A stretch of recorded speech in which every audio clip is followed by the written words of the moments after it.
প্রাউডেরই ব্যাপার, কাজ এলাকাতে একটা ডিফারেন্ট ভাইব চলে আসছে, খেলাটা মানুষ আরো বেশি এনজয় করতেছে। আমাদের থেকে অনেক ভালো লাগতেছে, আমাদের এলাকায় আমাদের বিল্ডিং এ সবাই দেখতেছে আসতেছে, খুব ভালো লাগতেছে। এলাকাতে এরকম ফার্স্ট টাইম এরকম একটা জার্সি, সবচেয়ে বড় জার্সি, সো এটা আসলে প্রাউডের একটা ব্যাপার আছে, বিকজ এই জিনিসটা বাইরের কান্ট্রিতে আমরা কিন্তু দেখি নাই। আর বাংলাদেশের যে ফুটবল ক্রেজটা আছে ওইটা কিন্তু এত নাই, কিন্তু যে ইউএসএ যে হোস্ট কান্ট্রি ওদের থেকে আমার মনে হয় যে বাংলাদেশের ক্রেজটা আরো বেশি, মানুষ আরো বেশি এনজয় করে ফুটবল খেলাটা আরো বেশি। সো এই জিনিসটা আসলে প্রাউডেরই ব্যাপার, কাজ এলাকাতে একটা ডিফারেন্ট ভাইব চলে আসছে, খেলাটা মানুষ আরো বেশি এনজয় করতেছে, এনভায়রনমেন্টটা ডিফারেন্ট হয়ে গেছে, সো এটাই আর কি ভালো লাগছে।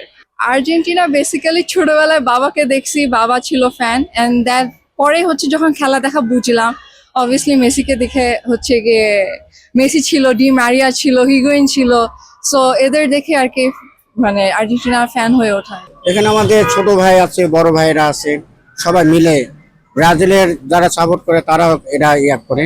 অন্য দল হলেও আমার মধ্যে কোনো হিংসা নেই। আমাদের থেকে অনেক ভালো লাগতেছে, আমাদের এলাকায় আমাদের বিল্ডিং এ সবাই দেখতেছে আসতেছে, খুব ভালো লাগতেছে। এত আমাদের গর্ব। এলাকার ছেলেদেরকে অনেক ধন্যবাদ, থ্যাংক ইউ। সবাই খুশি, এটা সবাই দেখতেছে, বাচ্চারা পর্যন্ত দেখতেছে, ছোট ছোট বাচ্চারা। এটা পুরো দেশে দেখানোর মতন কিছুই না, এটা জাস্ট এলাকার উদ্দেশ্য আমাদের একটা ছিল, ওইটাই আমাদের সিনিয়ররা পূরণ করছে। তো এটা অবশ্যই ভালো লাগতেছে।